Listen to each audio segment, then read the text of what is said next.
Quando sentimos o toque de Deus na vida, uma mudança acontece. Surge à nossa frente possibilidades de felicidade plena.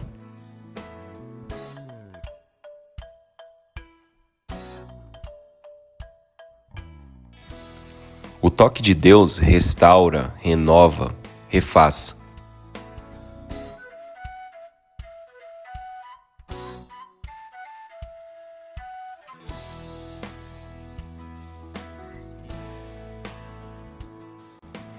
Hoje, conheceremos uma pessoa que experimentou essa maravilhosa graça. Na nossa série Testemunhos, Meu Encontro com Jesus.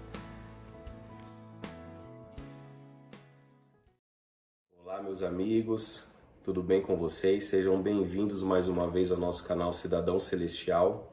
É uma honra ter você aqui conosco. E nós estamos hoje iniciando uma nova série aqui no canal, que é uma série de testemunhos. O nome da série é Meu Encontro com Jesus.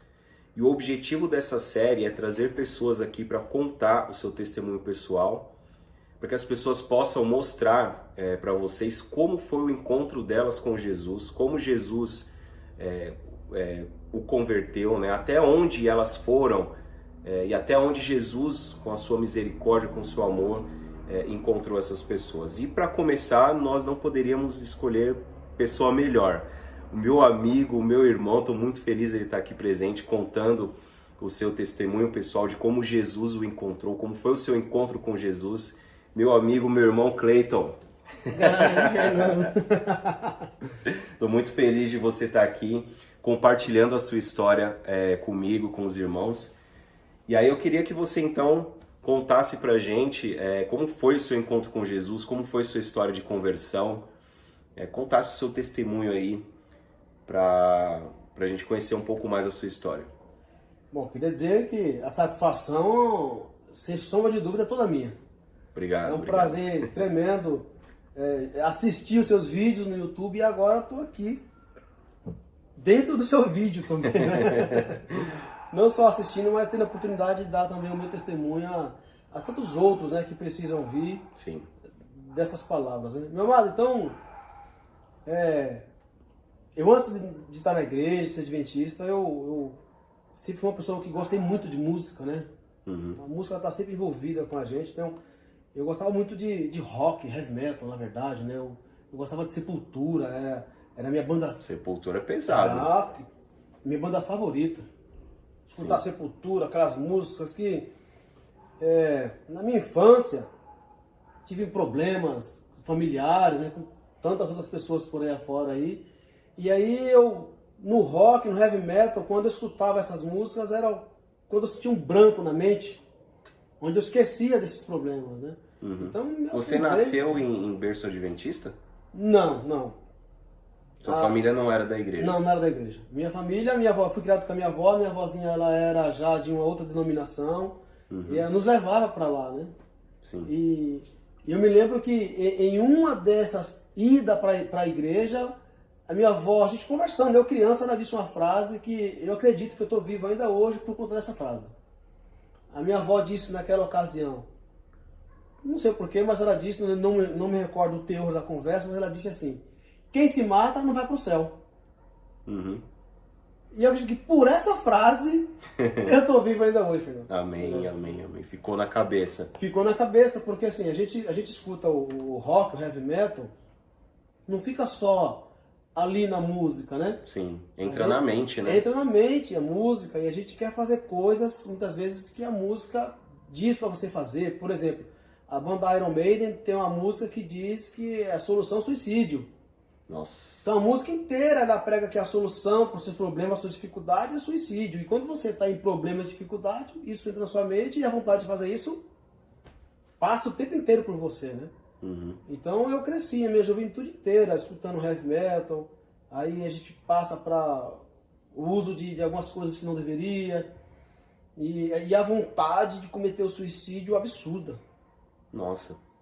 A vontade de se matar e de resolver seu problema era algo tremendo, mas ao mesmo tempo que eu pensava na morte, no suicídio, tinha a frasezinha da minha vozinha lá atrás, quem se mata não vai pro céu.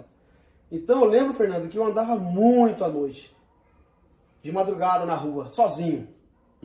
Briga de estádio, de torcida, olha como eu arrumava briga. Você chegou a se envolver com um time de futebol, com torcida organizada? Sim, eu era sócio da torcida. Caramba. Eu era sócio da torcida. Que time era? Era o São Paulo, né? São Paulo? É, torcida independente. Torcida independente. Eu lembro como hoje eu era número 26.690. Pô, louco, lembro até o número da inscrição. O número da inscrição. Isso era década de 90. Na década de 90. Na década de 90 tinha muita briga de torcida organizada, né? Muita morte também, né? Inclusive teve um jogo que, não lembro o que ocorreu ao certo, que eu não fui no jogo. E nesse jogo teve uma pancadaria absurda no estádio do Pacaembu.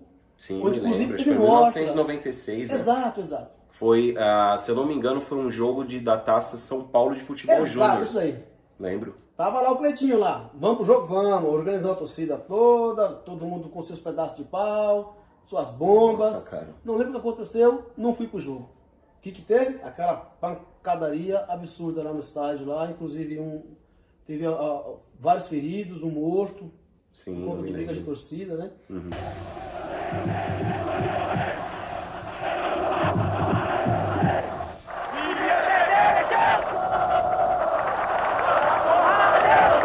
As feras das arquibancadas se misturam no gramado do Pacaembu. Então, esse era o meu mundo, na minha juventude, né? E eu digo pra você, na minha juventude, até os 17 anos, fiz muita coisa que não deveria. 17 anos de idade só. O rock... Era um moleque. Um moleque. Então, eu me trancava dentro de casa em alguns momentos, fechava a porta do quarto à noite, colocava Sepultura para tocar lá feito louco. Eu me lembro que eu pulava, fechava os olhos e tinha um espelho grande lá na sala da minha mãe, no quarto da minha mãe. E eu tinha medo de abrir os olhos, porque eu pulava e eu tinha certeza que quando eu abrisse os olhos eu ia ver o diabo, Satanás ali no espelho.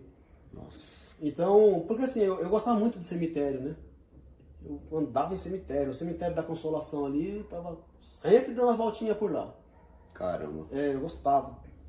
Acho que era o mundo, né? Calça rasgada, brinco. É que essas músicas também, elas falam muito disso, de morte, né, coisas...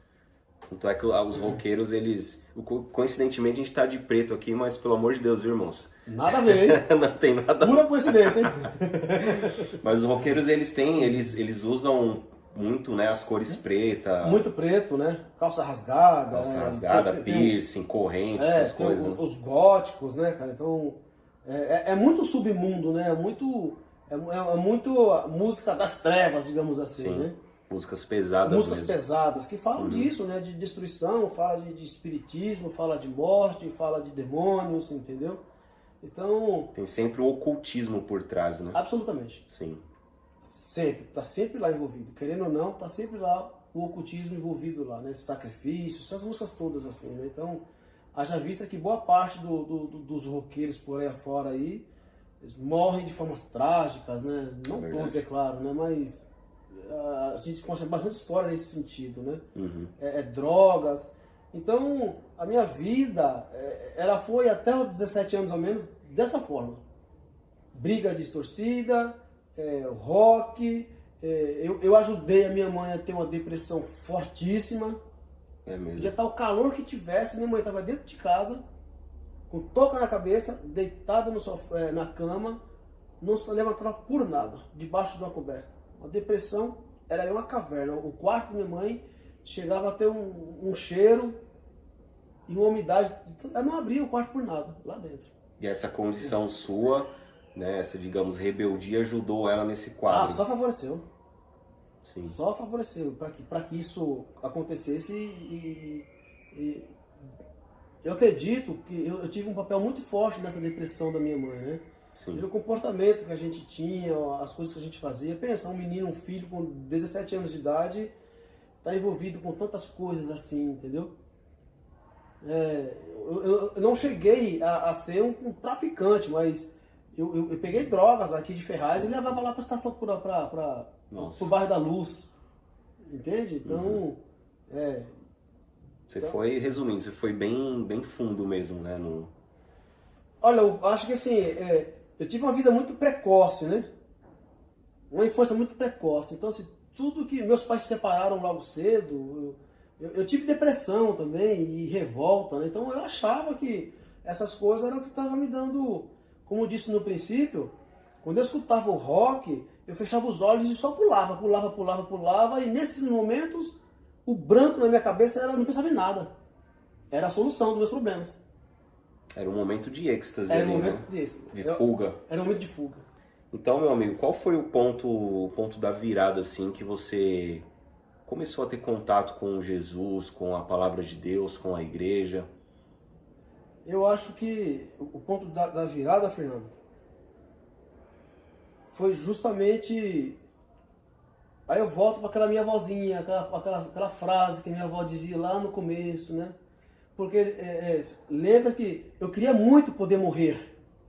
Mas apesar de eu querer morrer, eu queria muito ir para o céu. Sim. Entende? Então eu queria morrer, mas eu não queria ir para o inferno. Eu queria morrer, mas eu queria ir para o céu. Então eu andava muito à noite, de madrugada, ia para estádios, e eu dizia para Deus, por que ninguém me mata? Olha isso. Eu queria morrer.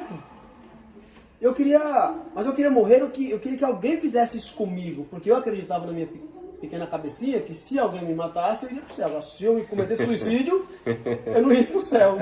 O pensamento era esse. Você queria ir pro céu, mas não pela sua própria conta. Pela minha conta, até onde eu sei, eu ia pro inferno, entendeu? Entendi. Então eu andava à noite, eu me lembro que uma vez, andando de madrugada, eu todo de roqueiro, eu olhei pro céu e falei para Deus, por que ninguém me mata? Por que as coisas só acontecem com os outros, né? E aí eu vi que faltava alguma coisa, né? E aí, posteriormente, eu tive uma namorada e ela me apresentou a Bíblia, me apresentou esse Jesus, né? Antes dessa namorada até, eu comecei a frequentar algumas denominações, entendeu? Ah, você chegou a frequentar outras igrejas, então? Fui para outras igrejas. Só que assim, quando eu chegava nessas outras igrejas, tinha bateria, tinha umas músicas... Eu dizia, se for para escutar um negócio desse, eu fico onde eu tô. Parecido com as músicas que você já escutava. Não mudava muita coisa, não. Poxa, entendeu? vida. Só acrescentava o nome de Jesus, mas o resto era a mesma coisa.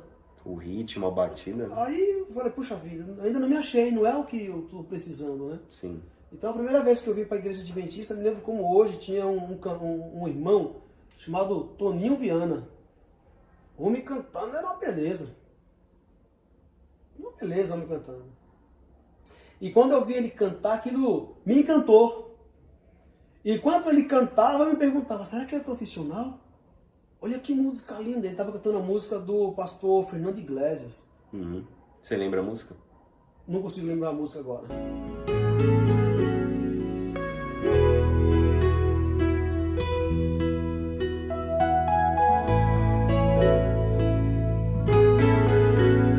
Ao nascer, eu ouvi você chorar. Mas era do pastor Fernando Iglesias. Mas aí essa foi a primeira experiência sua com a igreja adventista. Foi a primeira. Foi a primeira vez que você foi na igreja e te chamou a atenção a música. A música. Porque assim, foi justamente o contraste das músicas que eu ouvia. Entendi. Já visto que eu escutava Sepultura, Iron Maiden, Metallica, essas músicas levinhas, né? Aí eu fui pra igreja... Músicas que acalmam, né? Aí eu fui pra igreja, na igreja eu ouvi um irmãozinho simples, mas com a voz melodiosa, cantar uma música onde pela primeira vez eu pude prestar atenção na letra. Me senti calmo ouvindo uma música. E aquilo pronto, foi... Que coisa. Então foi através da música que Deus chamou a sua atenção, então, né? Deus, acho que foi o primeiro sinalzinho, né? Sim. A primeira luzinha que acendeu foi justamente, então, veja o poder da música, né? Eu estava nos braços do diabo pela música, aí Deus também usou a música e dizia, ó filho, tem outros tipos de música também, ó. Mas essas músicas te elevam, te dá satisfação. E de fato, Fernando, que quando eu escutava a Sepultura, quando eu acabava o disco inteiro de escutar, aquela depressão forte, aquela vontade de se matar, ela voltava tudo de novo. Fui para a igreja, passei agora a conhecer a mensagem, a palavra de Deus. Graças a Deus. Quando foi, e você consegue definir assim um ponto que você fala assim, esse ponto foi o crucial no qual eu tomei minha decisão ao lado de Jesus. Vou largar tudo, toda aquela vida que eu tinha, as músicas que eu ouvia, a Sepultura e outras coisas mais. A partir de agora eu tomo essa decisão de seguir um caminho com Jesus. Você consegue identificar esse ponto? Foi num rolê que eu fui aqui em Poá. Altas horas da noite, a gente estava no rolê lá do salão de baile, lá pulando, dançando, e aí chegou os seguranças. Ó, não pode fazer rodinha dentro do salão não. E aí os seguranças saíram, a gente voltou de novo pra rodinha. Segurança, de novo, aí saiu uma pancadaria. Nossa. Bala, tiroteio de um lado, tiro bala. Oxe, tiro para um lado, tiro pro outro. Meu Deus. Aquela correria. E aí o salão fica bem próximo à delegacia de Poá. E quando eu vi ali as pessoas que eu estava me envolvendo, tiro, e ali, se você continuar assim, você vai morrer rápido. Como se fosse uma voz. Exato. Se você continuar assim, você vai morrer rápido.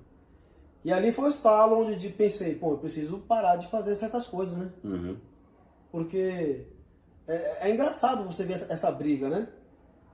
A briga dizia, a voz disse, se você continuar assim, você vai morrer rápido. E o contraste da minha história era que eu tô te contando uma história que eu queria morrer. É um contrassenso, É um contrassenso, né? Sim. Mas aí você vê o poder do Espírito Santo, ele não importa a idade que você tenha, ele fala contigo, ele fala com você, né? E nesse momento, naquela festa lá em Poá, foi onde bateu o estalo. Mas aí, o que fazer? Para onde ir? Você não conhece nada de Bíblia, não conhece nada de Jesus. E aí você sai pulando, catando aqui, até que Deus te manda alguém, te envia alguém. E o meu primeiro contato com a igreja adventista foi através de uma namorada. Entendeu? Mas eu te disse que antes de vir para a igreja adventista, eu fui para outras igrejas, né? Sim. Fui em vários lugares por aí para ver se então esse episódio que aconteceu foi antes de você ter ido para a igreja. Foi antes. Foi antes. Foi antes. Foi nesse episódio dessa festa que eu pensei, ó, não dá para continuar assim não. Deus ali tocou em mim de alguma forma, de alguma maneira, onde eu comecei a reformular alguns pensamentos, né? A vontade foi de... Foi o ponto de partida. Foi o ponto de partida. Entendi. Foi o ponto de partida. Aí eu vim para a igreja, vi lá o nosso amado irmão, hoje ele descansa no Senhor, Toninho Viana, cantando. E aquilo ali, logo posteriormente eu ganhei um CD do Som e Louvor, Redimidos por Jesus. Essa música bateu muito forte no meu coração. E o lírio ressurgiu, né? Quem me ouviu, procure ouvir essa música, é algo fantástico. Que a terra estremeceu, uma forte luz rasgou o céu.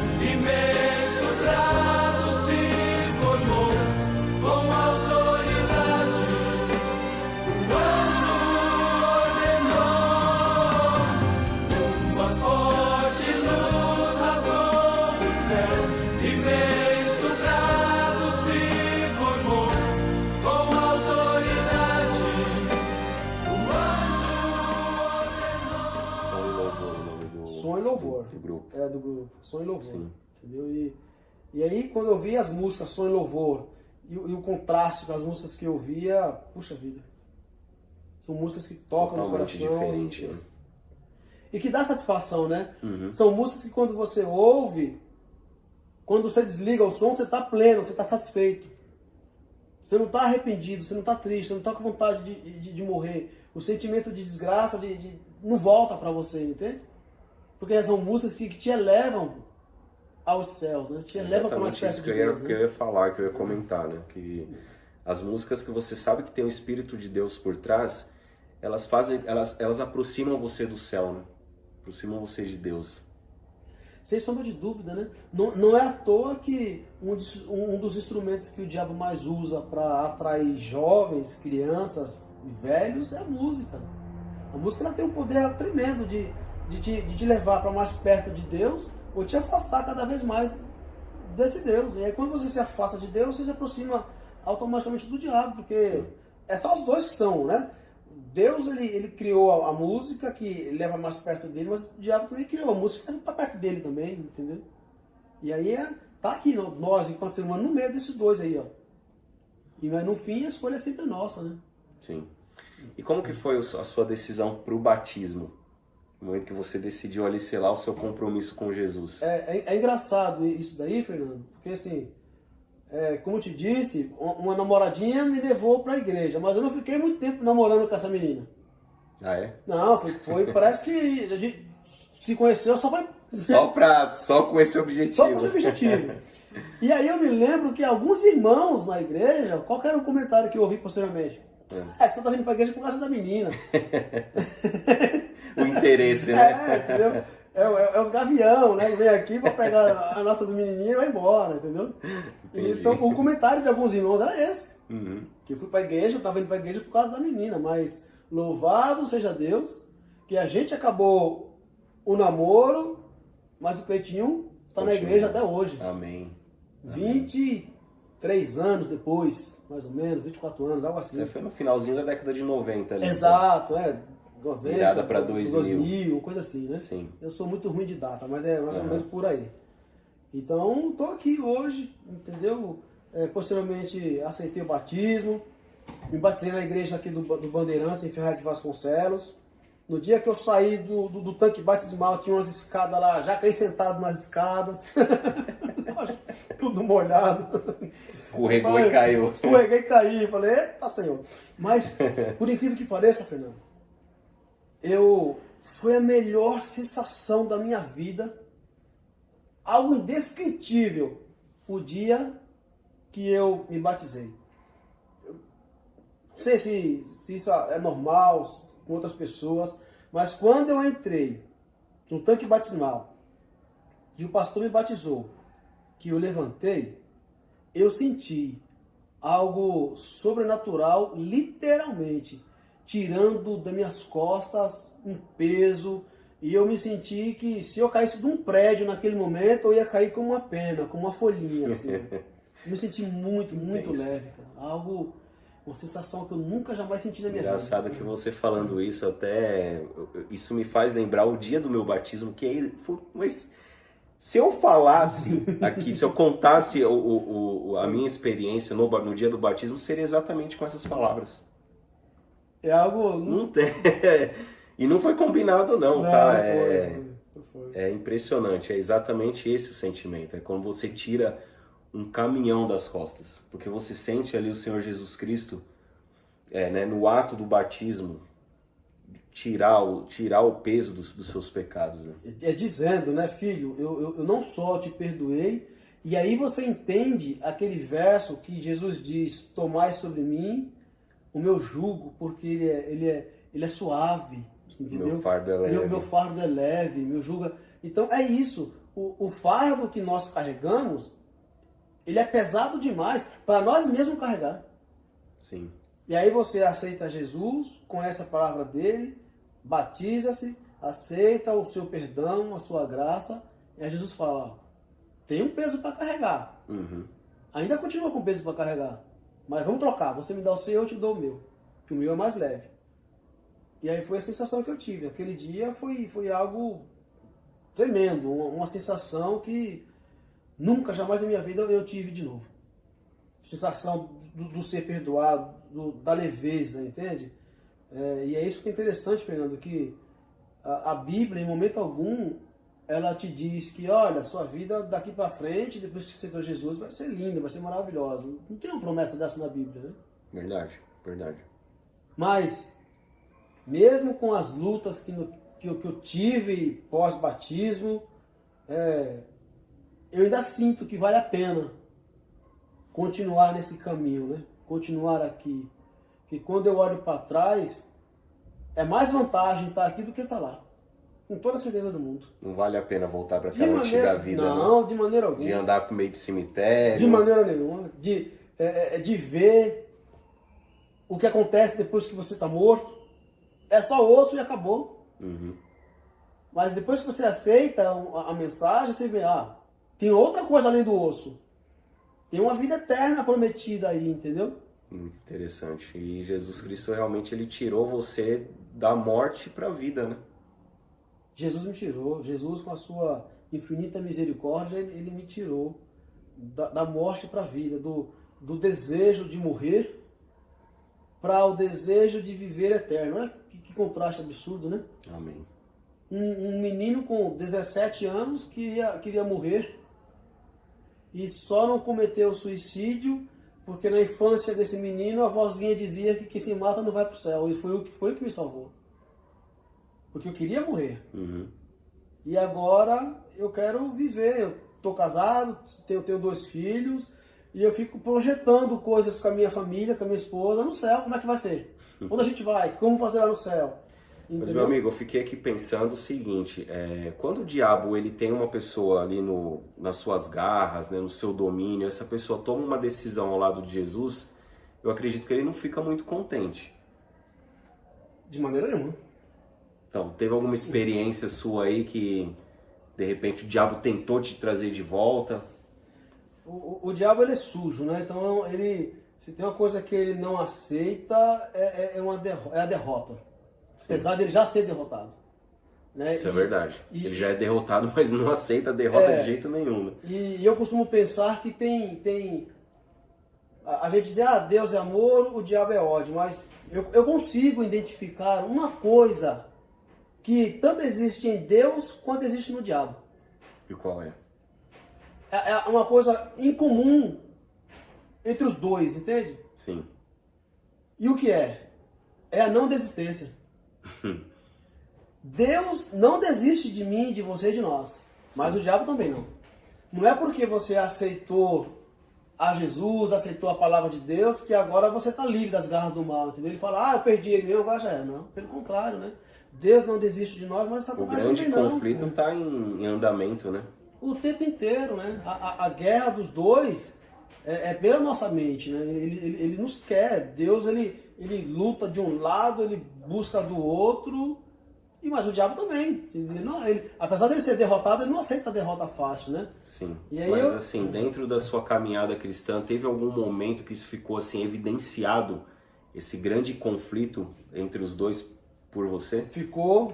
Eu lembro de uma das ocasiões, ao menos assim, que quando a carne ela quer se levantar de novo, né? E aí eu me lembro de ter claramente ouvido essa voz dizendo assim para mim: se você não quer mais ser roqueiro como você era antes, né? Uhum. Se vestindo de preto, de calça rasgada, de brinco, tudo bem. Não precisa mais ficar assim. Eu ouvi essa voz claramente. Nossa. Só escuta as músicas, tá bom. Entende? Meu Deus. E aí, eu confesso a você que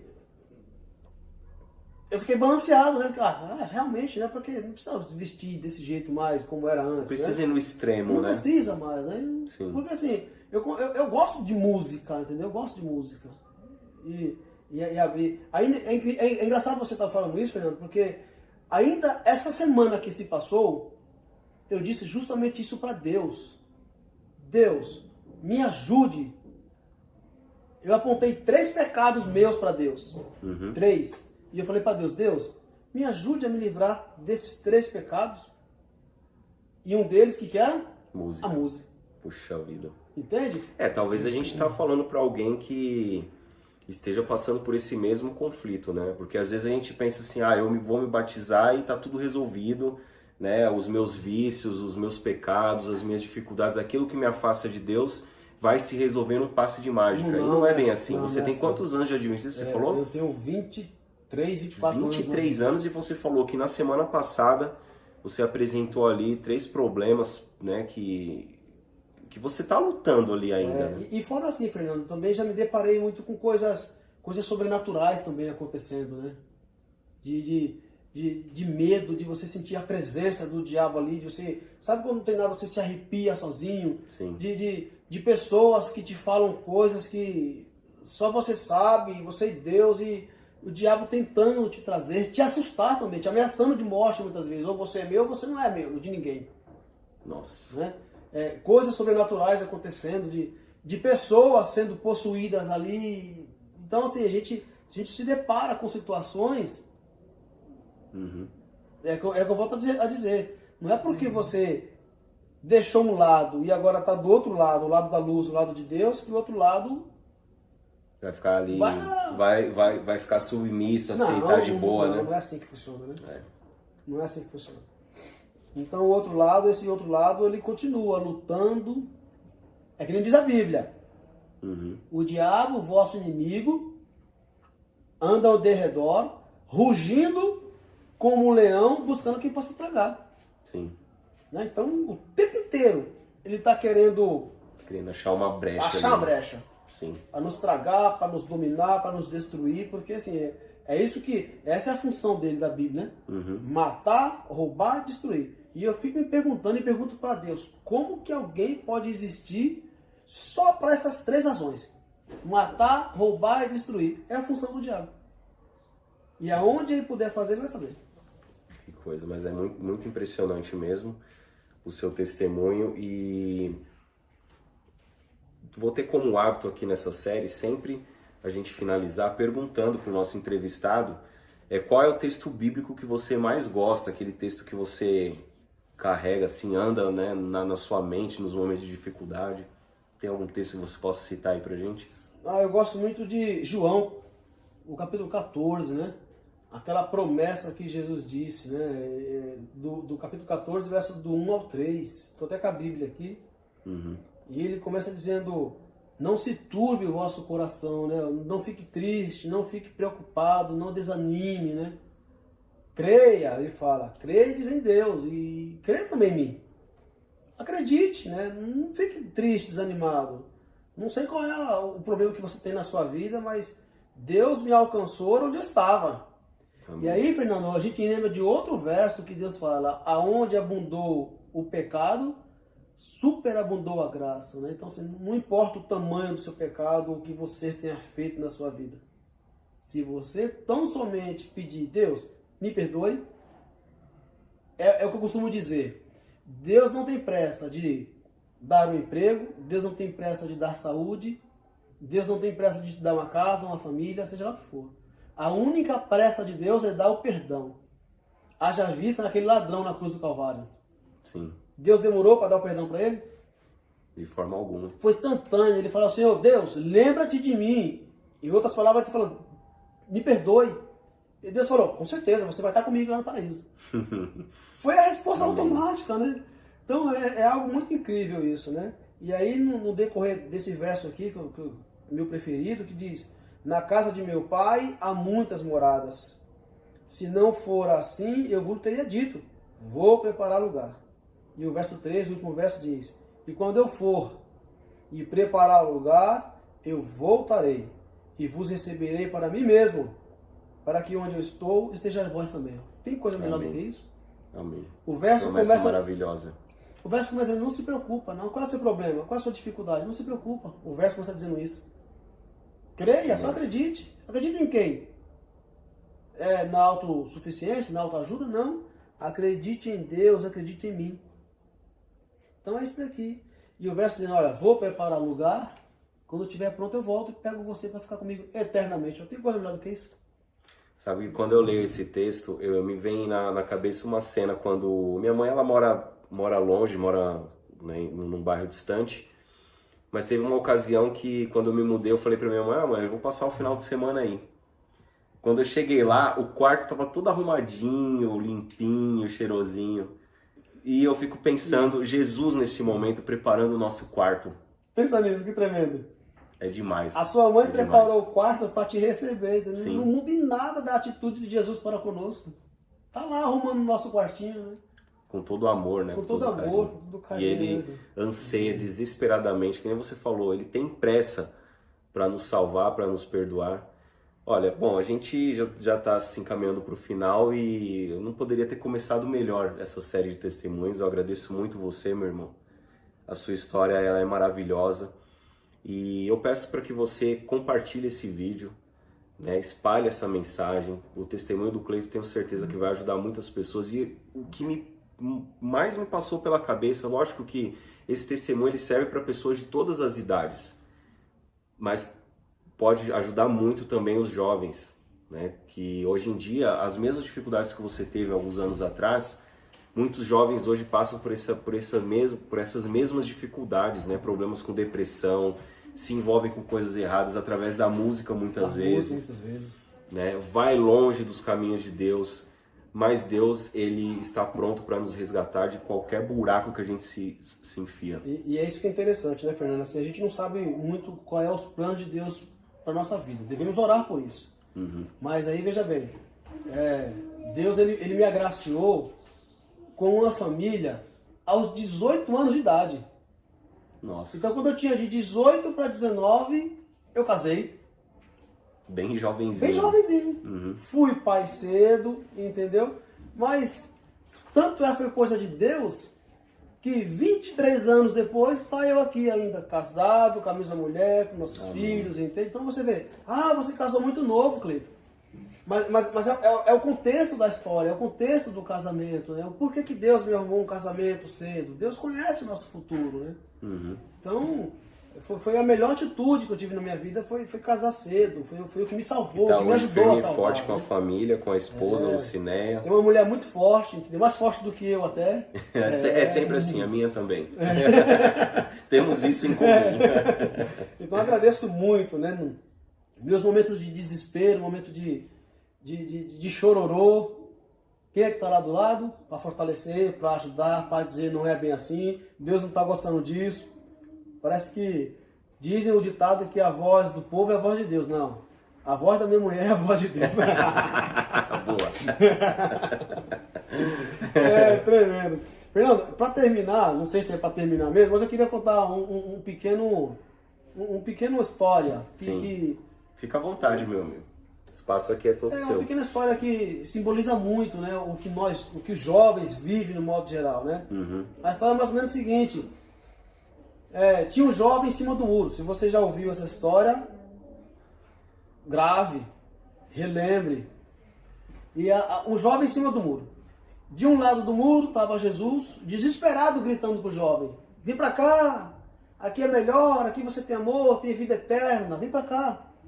Do outro lado do muro estava lá o diabo, sentado na mesa, tomando a bebida, sem falar nada. E Jesus lá desesperado, gritando pelo jovem. Até que dado momento, o jovem olha para Jesus, vê Jesus lá desesperado, chamando ele para si, e o jovem olha também para o diabo. E pergunta para o diabo: e você? Não vai falar nada? O diabo olha para o jovem em cima do muro e diz: enquanto você estiver em cima do muro, você já é meu. Nossa. Então assim, não adianta a gente ficar titubeando, né?